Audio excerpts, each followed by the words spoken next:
Olá, eu sou o professor Charles Assunção e nesse vídeo nós falaremos sobre ponto de ignição em motores do ciclo Otto.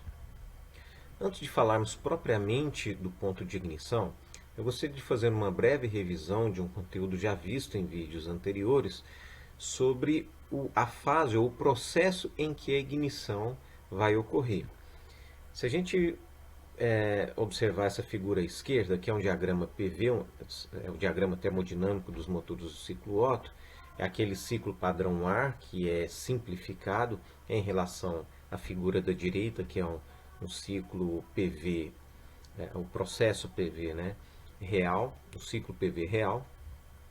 O processo de ignição estaria aproximadamente aqui, antes efetivamente de chegar ao ponto morto superior, do pistão chegar no ponto morto superior, porque no ciclo padrão ar não existe a combustão, existe de fato um fornecimento de calor proveniente de uma fonte quente, que não interessa qual seja essa fonte quente.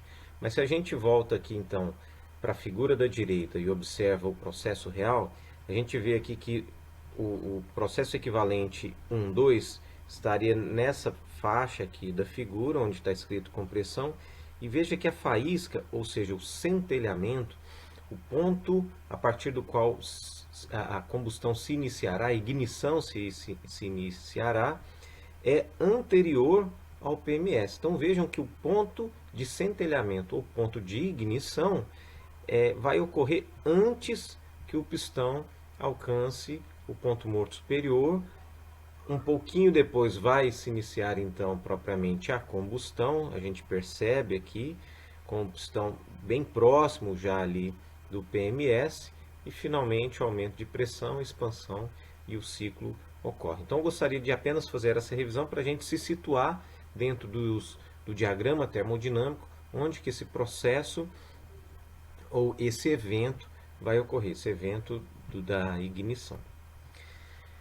Olhando agora a variação de pressão durante a combustão, como que a pressão ocorre? Porque a pressão é um parâmetro muito importante, porque ela vai ser energia, a energia ela vai se manifestar em forma de pressão para exercendo essa pressão sendo exercida na cabeça do pistão, o pistão ser empurrado para efetivamente gerar energia mecânica no virabrequim. Então aqui no eixo das abscissas nós temos o ângulo do virabrequim, sendo o ângulo 0, a posição 0 aqui lá no PMS. Então, a meia volta, ou a menos 180 graus, nós temos o PMI, e a partir daqui nós vamos ter o processo de compressão. Então, vejam que a gente tem um aumento de pressão da mistura. Aqui a gente tem que lembrar que a mistura ar-combustível já foi admitida, as válvulas estão fechadas e o pistão está simplesmente no seu movimento ascendente. Então, como existe uma redução de volume disponível ao fluido, automaticamente a sua pressão vai aumentar. E vejam que nesse ponto aqui, anterior, como já dito no slide anterior, no ponto anterior ao PMS, existe o processo de ignição, ou o evento da ignição, o centelhamento elétrico. E vejam que entre o centelhamento e o início propriamente da combustão, existe o que se chama também, que é denominado de atraso de ignição, porque uma coisa é o evento do centelhamento e outra coisa é aquela mistura ar-combustível ser inflamada e o processo de combustão se iniciar. Então existe um pequeno retardo aqui, ou um atraso entre esses dois eventos, e a partir então do início da combustão é que de fato a pressão vai se elevar de forma substancial. Aqui nós temos uma linha tracejada, que depois nos slides futuros vai ficar mais fácil da gente entender, mas essa linha tracejada representa o aumento de pressão pela simples redução do volume disponível ao fluido. Então vejam que se não houvesse combustão, a pressão chegaria até nesse ponto e depois retornaria. Mas como ocorre a combustão e todo aquele processo termoquímico, aquecimento, expansão dos gases, a pressão aumenta de forma substancial e rápida, e aí sim promovendo a expansão e o trabalho positivo. Então vejam que nessa etapa aqui, a área abaixo da curva, se aqui a gente tivesse o volume, né? Então a gente sabe que no diagrama PV, a área abaixo da curva, a gente tem o trabalho. A gente teria um trabalho negativo. Por quê? Se a gente estiver observando do ponto de vista do fluido, ele está sendo comprimido. Então, quando o fluido ele é comprimido, seu volume é reduzido, ele está recebendo trabalho, então ele, por convenção, é chamado de trabalho negativo.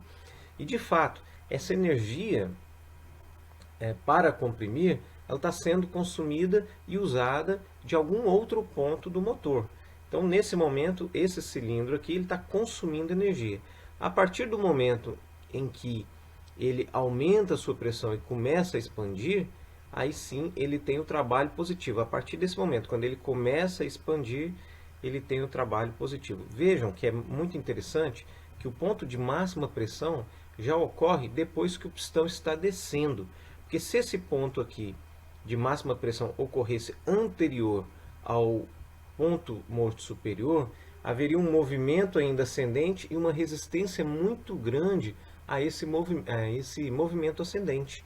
Então é fundamental que esse ponto de ignição aqui ocorra de forma a promover o pico de pressão depois que o pistão já está no seu movimento descendente, do PMS ao PMI. Para que haja um bom aproveitamento, esse ponto também não pode ser muito avançado, ele tem que ser no limite, vamos dizer assim, teoricamente ele deveria ser no limite do início do movimento descendente, mas é claro que a dinâmica do motor muitas vezes é difícil achar esse ajuste e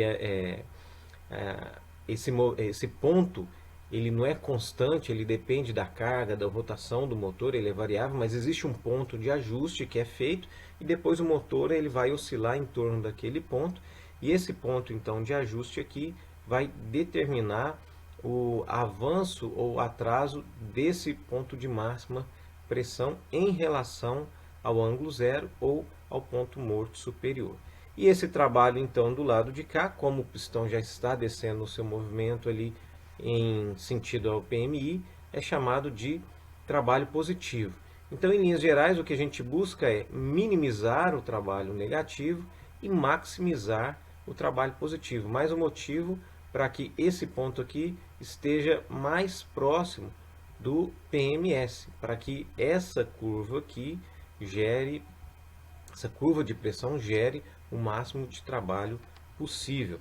E aí depois que ele chega ao PMI, começa o trabalho de escape, então vai ocorrer a exaustão dos gases, depois a sucção, a admissão novamente, e aí a gente volta nesse ponto aqui. Vejam que aqui a gente está trabalhando apenas, mostrando a variação de pressão apenas em uma volta do virabrequim nos processos de compressão e expansão, mas existem mais dois processos aqui que não estão sendo mostrados.